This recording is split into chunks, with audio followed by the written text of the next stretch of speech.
Ladies and gentlemen, MrCropper here. We'll be continuing with Immanuel Kant's introduction to the Critique of Pure Reason.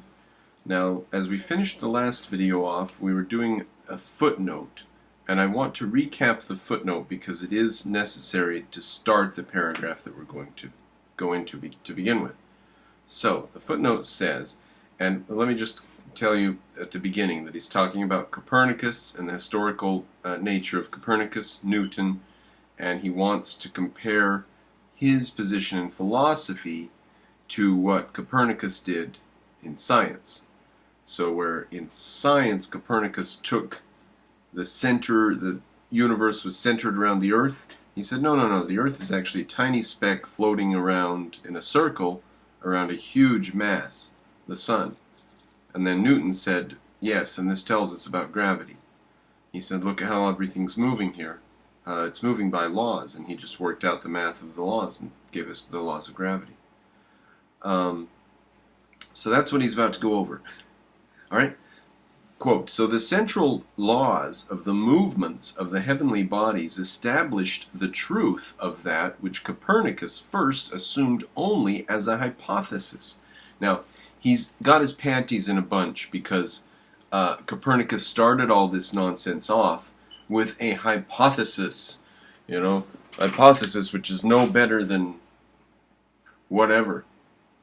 Just pull a hypothesis out of nowhere, right? No, hypothesis comes from sense perception. You begin somewhere with it. It does not just get pulled out of nowhere. But he's upset that a hypothesis, anybody can make any hypothesis anytime they want, and it's just arbitrary, and we can just make hypotheses, and they are just arbitrary. So his view of them, I think, is slightly suspicious. But anyways, he says that this was assumed only as a hypothesis. See, he belittles hypothesis. And at the same time, brought to light that invisible force. So it was only a hypothesis, and yet it brought about our knowledge of Newtonian attraction, the laws of gravity, which holds the universe together. A mere hypothesis brought us knowledge of the laws which hold the universe together. Okay? So it's blowing his mind that you can just go into your mind and play around and come up with an idea, and then it can be earth-shattering and show us everything. Now, Copernicus did not just go into his mind and play around and come up with the idea. Copernicus got the idea from looking at the way the planets move and the stars, and he said these things are moving in circles. And then Kepler said, no, actually they're not moving in circles. It's slightly elongated ellipses of some kind.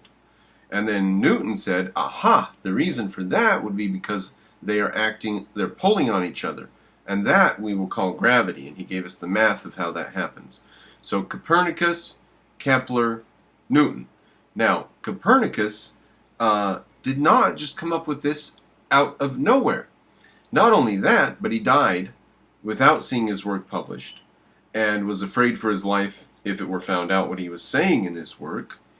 And he quoted at the opening paragraph of his work Aristarchus of Samos, an ancient Greek, who said that the sun is far, far away and the earth goes around it.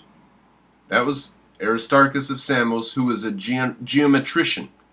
He studied geometry, or taught geometry, or was a specialist in geometry, or whatever.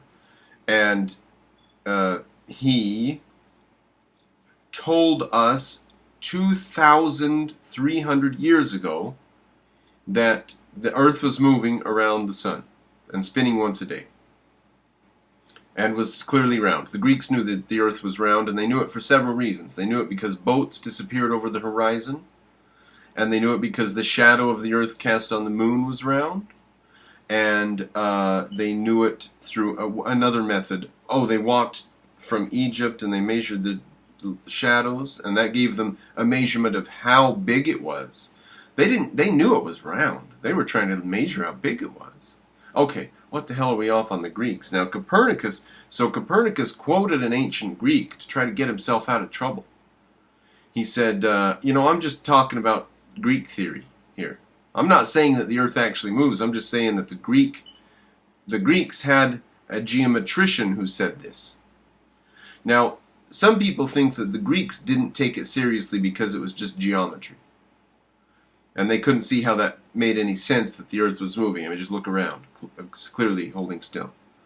So they just had they had to make the breakthrough of inertia, and Galileo was way in the future in inertia. Okay. All right. Wow, this is 5 minutes in, and we're not even doing Kant at this point. We're doing the history of science, which is fun. It's good. Now, he's upset about this, so I just want you to appreciate that Copernicus did not pull it out as a mere hypothesis. So when he says that, assumed only as a hypothesis. It, first of all, it was not assumed. It was clawed from the facts of reality desperately, and it was to call it a hypothesis means that he had a pretty good idea this is true, and now he had to work out the details. Okay, that's the sense in which you could call it a hypothesis. Now, it turned out to be true. The Earth is moving, and it's moving in pretty much a circular pattern around the sun. Not quite circular, Kepler said. So I just want you to appreciate the history of that, understand it a little, and know that he was not just assuming a hypothesis. Now then. So we know that Kant is being intellectually dishonest right here. Okay. And at the same time, it brought to light this invisible force, Newtonian gravity, which holds the universe together. So this amazing arbitrary hypothesis in his mind showed us the whole universe. Now he's jealous and he wants to do the same thing. The latter would have remained forever undiscovered, gravity that is, if Copernicus had not ventured on the experiment. Contrary to the senses, but still just, of looking for the observed movements not only in the heavenly bodies, but in the spectator. Now, first of all, he's wrong. He's just plain wrong that it was contrary to the senses. In what way was it contrary to the senses? Copernicus was making his whole case from the senses, from the way that the sun and the moon and the stars and the planets and this and that. Copernicus, let me tell you how accurate the systems in place were, built on Greek equivocations. The Greeks built giant systems of equivocations to move the stars and the planets called epicycles, Ptolemy's epicycles. Incredibly, amazingly accurate. So accurate that tables of these were published and sailors sailed around with them so that they could tell where they were and stuff, from where the stars and stuff were at what time and stuff. Very, very accurate, these epicycles, which were based on the Earth being held still. Okay? So these were complicated mathematical nonsenses that described the Earth holding still and everything moving around it in various eccentric ways. Okay? These were so accurate, ladies and gentlemen, that 100 years after Copernicus had told us that the Earth was actually moving, 100 years later, sailors were still using Ptolemaic math to sail with. Copernican math, the implications of the Copernican revolution had not gotten to the point where they could outdo the mathematical accuracy of the ancient Greek equivocations. Okay? Now, that is the backdrop against which Copernicus did his stuff, okay? People sailing around and people looking at the stars and understanding the movements of this stuff, all right?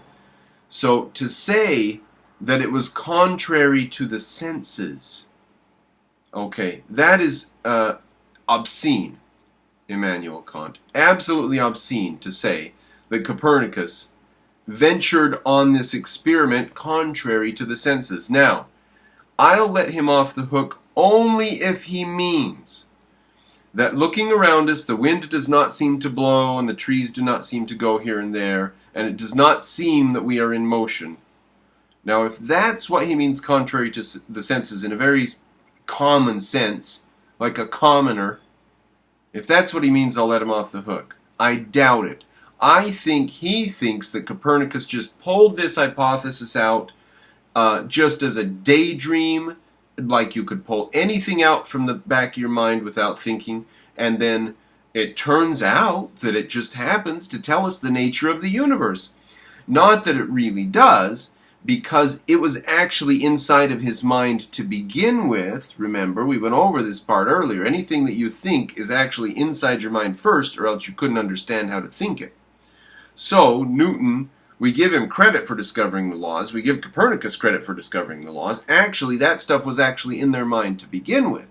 Okay? So, now Immanuel Kant wants to do the same thing, but for the upper levels of cognition, the abstract levels that aren't related to reality. He wants to set down an arbitrary hypothesis, which it's okay, because it's formed by reality and his mind, and there's no other way. It's a priori. It has to be that way. And this will revolutionize things. Okay, are we caught up with where Immanuel Kant stands right now? Okay, so this would have remained forever undiscovered if Copernicus hadn't just pulled this idea right out of his little hat. So we owe the discovery of gravity to Copernicus and a little silly daydream that had nothing to do with reality and was contrary to the senses, Immanuel Kant here asserts. Okay, so his understanding of science is nil. And he's a nihilist. And he's a bad guy and he's a liar. Come to think of it, I believe Ayn Rand said that he had a bad writing style or something like that, or dishonest writing style or something. I can't remember. If anybody knows the quote about Ayn Rand, it's probably in the lexicon. We could probably find it, but not right now. Okay, back to Immanuel Kant. I'm sorry, ladies and gentlemen. If you enjoy the history of science, then you're right at home here, but the rest of you must be wondering what the hell's going on. Okay, the latter would have remained forever undiscovered if Copernicus has not ventured out on this arbitrary la-di-da of looking for the observed movements not in the heavenly bodies. Okay, here's the next point of the thought that he's going at. Copernicus looked for the observed movements not in the heavenly bodies, but in the spectator. Ooh, deep one, Kant. Very deep. The spectator himself was moving. What he means is the earth was in motion, you know. But Kant is using this as a large metaphor, a hoity-toity metaphor. And Kant was he was in academia. He was a professor at an academic university. So just imagine the worst hoity-toity professors today, and that's what we're dealing with here. So he's comparing Copernicus, who says, the earth's moving. We're not the center. Now he's going to do that in philosophy. Okay? He's going to look in the spectator as being in motion rather than being holding still, philosophically. Because up to now, the spectator is the Aristotelian individual with five senses, and you have to get through him through five senses, and that's all there is in the universe, is the individual spectator. And Immanuel Kant wants to blur that, and smash it, and destroy it, and wipe it out, and replace it with a view of things in motion rather than the holding still that we thought we had. And Copernicus had this holding still that he shattered and gave the earth its motion around the sun. And now Kant is going to shatter our holding stillness of the individual and the individual's mind in connection to reality, and smear us and set us free in whatever way. Okay. In this preface, I treat the new metaphysical method as a hypothesis with the view of rendering apparent the first attempts at such change of method, which are always hypothetical, with a view of rendering apparent, with a view of showing you the first attempts at such a change of method. God, why does he have to do the first attempt at such a change of method? Why does he have to do all that? Oh, he does it just to try to lose you, because he knows he doesn't have a thought in there, but fuck you, Kant. We're going to find out what you're saying here. In this preface, I treat the new metaphysical method as a hypothesis. Okay? Now, the new metaphysical method is making up stuff without worrying about sense perception. Remember, that's the general gist of it. He can make up whatever he wants. Doesn't have to use sense perception. That's for the common people. So, in this preface, I treat this new metaphysical method as a hypothesis. Now, he does that, why? With a view of showing the first attempts at such a change of method, of showing this method, which are always hypothetical. Okay, now, the problem I'm having there is where he says the first attempts at such a change of method. I don't know what he did there, so I'm just going to not try to worry about it. But he says, I treat the new metaphysical method as a hypothesis with the view of showing us this garbage, which are always hypothetical. Now, I'm a little worried about that sentence, ladies and gentlemen. Method as a hypothesis, which are always hypothetical. Okay? I just don't know what he did here with the first attempt at such a change of method. He rendered apparent the first attempt at such a change of method, which are always hypothetical. Okay? Now, I'm glad that he set clarity down as one of his goals. Right? Okay, next sentence. But in the critique itself, it will be demonstrated, not hypothetically, but apodeictically, from the nature of our representation of space and time, and from elementary conceptions of the understanding. Now, that word apodeictically is divorced from sense perception. It's one of the specialty words. So, in the critique itself, it will be demonstrated, not through evidence, but in a nonsensical way, from the nature of our representation of space and time, and from the elementary conceptions of the understanding. And by elementary, he means without sense perception, therefore that's nonsense. And from nonsense conceptions of understanding. Okay? The critique itself will be demonstrated, not hypothetically, but nonsensically, from the nature of our representations of space and time, and from the nonsense conceptions of the understanding. Okay? Are you happy with that sentence, ladies and gentlemen? Alright, that's the fucking footnote we're supposed to start on 17 minutes in. Alright, that was a footnote, ladies and gentlemen. Now, don't you tell me I don't take Kant seriously. If anybody says MrCropper didn't read Kant seriously, fuck them. I said fuck 3 times in this video. 4 now. Can that be the last one? I'll try to calm down. I don't usually use that word. Okay. This attempt to introduce a complete revolution of the procedure of metaphysics. He's just doing a total revolution with this stuff. Okay? Right. He's smearing out the individual. After the example of the geometricians and natural philosophers, constitutes the aim of the critique of pure speculative reason. So, the goal of this work is to do the revolution we've just talked about. It is a treatise on the method to be followed, not a system of the science itself. Because if it were science itself, it'd have to be talk about reality. But since it's method, he's just building a system adjacent to or parallel to or mirroring logic. Remember how obsessed he is with logic? So he's just building a system. Okay? Not of science. It is a method to be followed. Okay. But at the same time, it marks out and defines both the external boundaries and the internal structure of this science. So he's telling us what's to come now. We're getting into the meat of what he's going to be explaining. All these stuff that is divorced from reality is very complex, and there's internal structures to it, and there's boundaries to it. Very complex. For pure speculative reason has this peculiarity, that in choosing the various objects of thought, it is able to define the limits of its own faculties. Weird how it can just make stuff up like that. And even to give a complete enumeration of the possible modes of proposing problems to itself. A complete enumeration of possible modes. I wonder what a mode is. And thus to sketch out the entire system of metaphysics. Well, if we just knew what a mode is, we might be able to get our head around that sentence.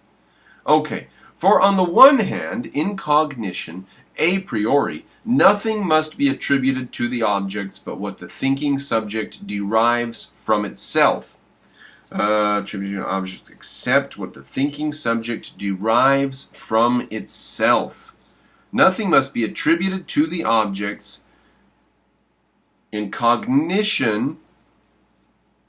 In cognition. Oh, okay. I'm sorry. I forgot that we were supposed to put the word nonsense in once in a while. Okay. Starting the sentence over. For on the one hand, in cognition nonsense, nothing must be attributed to the objects but what the thinking subject nonsenses from itself.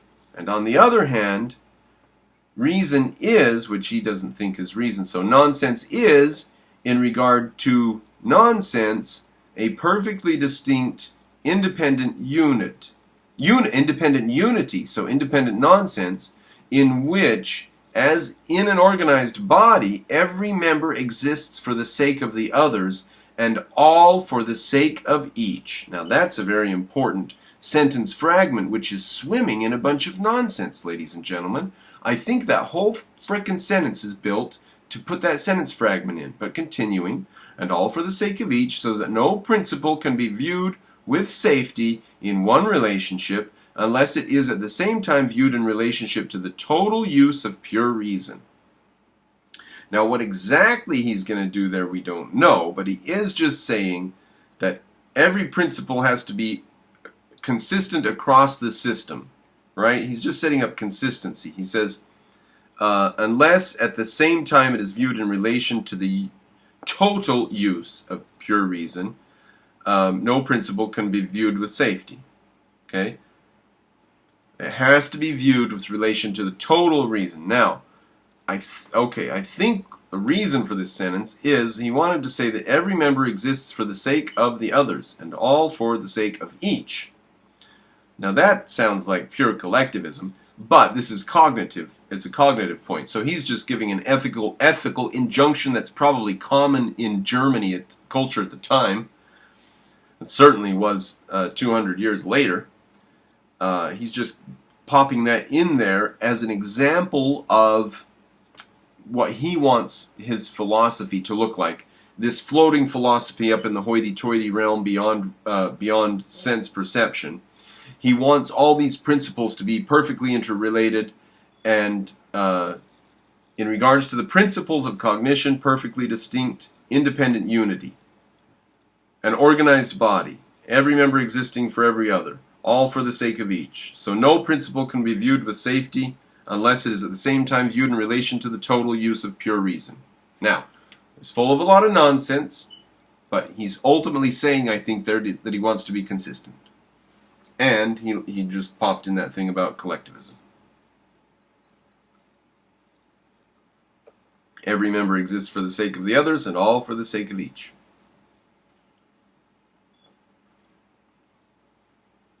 Now, he meant ideas there, guys, not people, okay? Somebody probably read that and said, it's an ethical injunction. Hence, too, metaphysics has this singular advantage, an advantage which falls to the lot of no other science which has to do with objects. That if once it is conducted into the pure path of science by means of this criticism, it can then take in the whole sphere of its cognitions, and can thus complete its work, and leave it for the use of posterity as a capital which can never receive fresh accessions. For metaphysics has to deal only with the principles and the limitations of its own employment as determined by these principles. Metaphysics has to deal only with principles and with the limitations of its own employment as determined by these principles. So metaphysics only deals with its own floating nonsense. It's a special field that defines itself, limits itself, describes itself, discusses itself. Okay? To this perfection it is therefore bound. So he views this as perfection.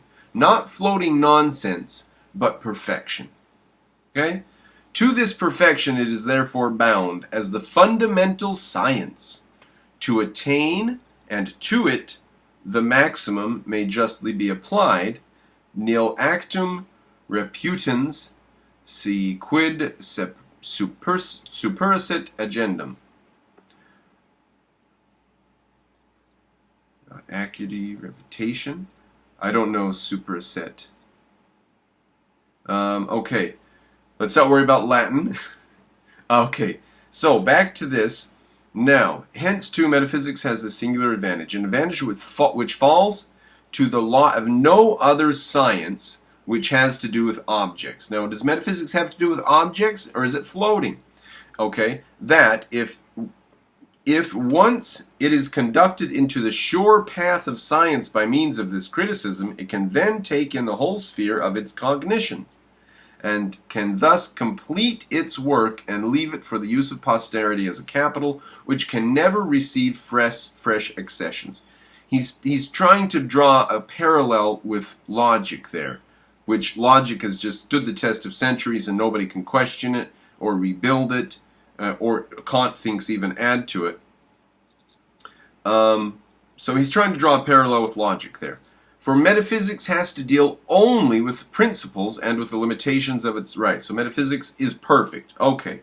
Because it's floating, it is therefore perfect. He says, to this perfection is therefore bound. Okay. But it will be asked, what kind of a treasure is this that we propose to bequeath to posterity?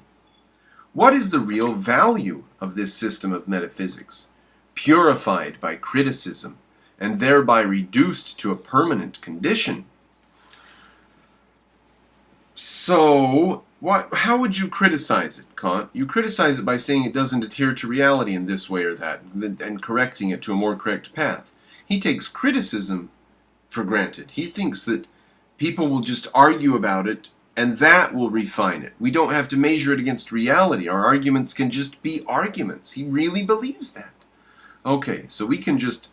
He's going to send these things out to academia, and everybody's going to argue and argue and argue, and it's going to purify it, and it's going to reduce it to a permanent condition, harden it into a system that everybody agrees on, right? It's nonsense. A cursory view of the present work will lead to the supposition that its use is merely negative, that it only serves to warn us against venturing with speculative reason beyond the limits of experience. Yeah, that's what I'm getting out of this. Aren't you, ladies and gentlemen? Aren't you getting out of this that if you ever do drop the five senses from your concerns and say that now you're concerned with everything outside of reality and reality is no longer your concern, you do risk going off in this really rather insane direction. Yeah, that's what I'm seeing. Okay. A cursory view of the present work will lead to the supposition that its use is merely negative, that it only serves to warn us against venturing with speculative reason beyond the limits of experience. Check, check, check. Right, now he's trolling. He's trolling. He's actually saying to the morons who are reading, he's saying, here's your another chance to jump off, guys. You gonna keep going with me, you morons? He's actually trolling his readers right now. Okay?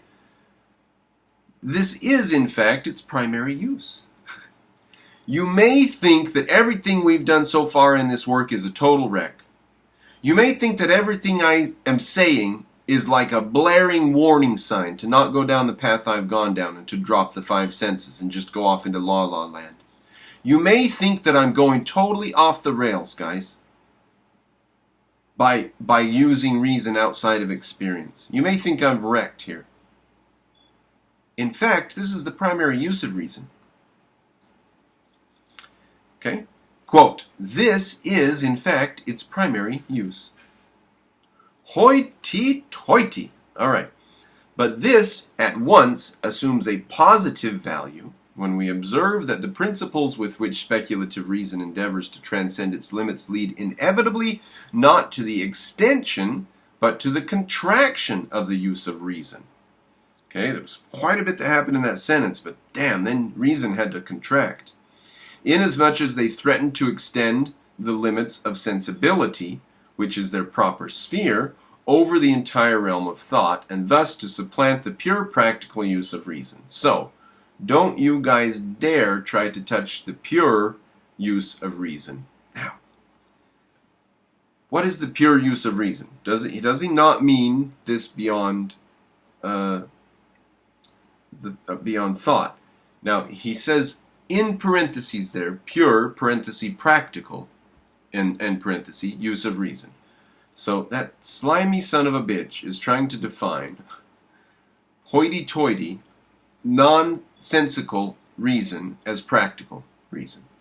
He defines that as practical reason. Okay, let's just do that sentence one more time to know what's going on. This is, in fact, its primary use. But this at once assumes a positive value when we observe that the principles with which speculative reason endeavors to transcend its limits.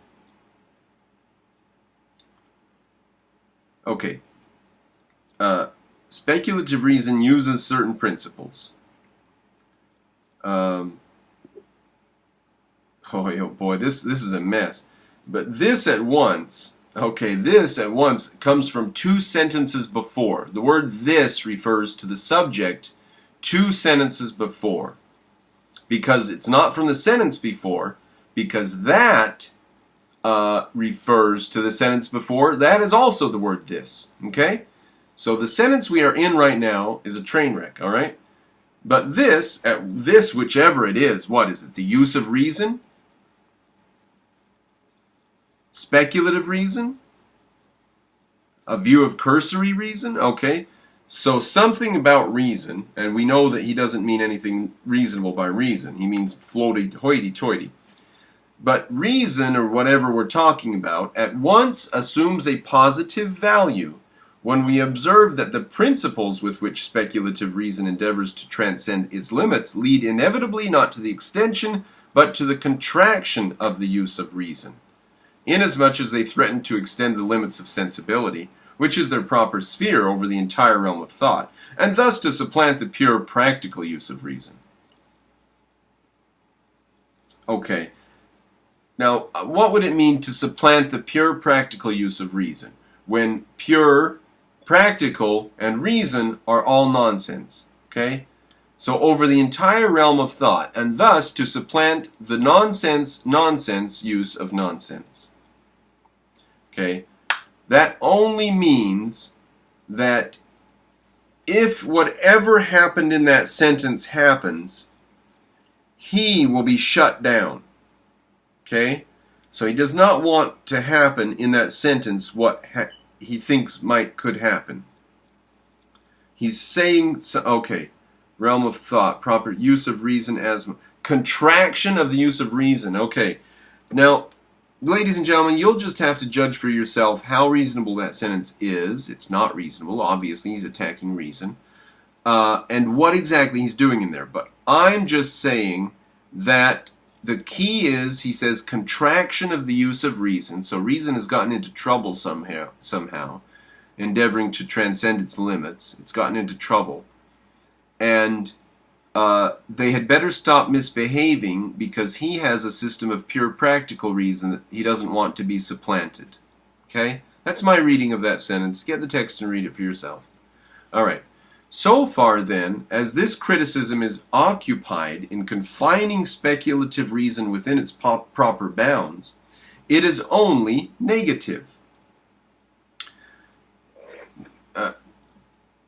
Criticism, okay. So far as it is thereby at the same time, oh no, 33 minutes. Okay, so I'm losing focus. I just really struggled on that sentence there, and I think I worked it out. So, beginning next time, we're going to start on the word so far then, as this criticism is occupied in confining the speculative reason within its proper bounds. That's where we're starting on the next video.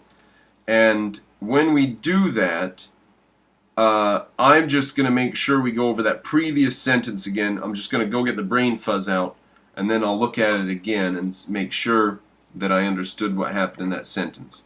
And you, ladies and gentlemen, are welcome to get the text and follow along. If you appreciate what we're doing here, not letting Immanuel Kant off the hook on one son of a bitch and comma, then throw me some Patreon money. I'm not going to just always and only do Immanuel Kant. I'm going to do all kinds of stuff, debates and stuff. So throw me some Patreon money. Appreciate it.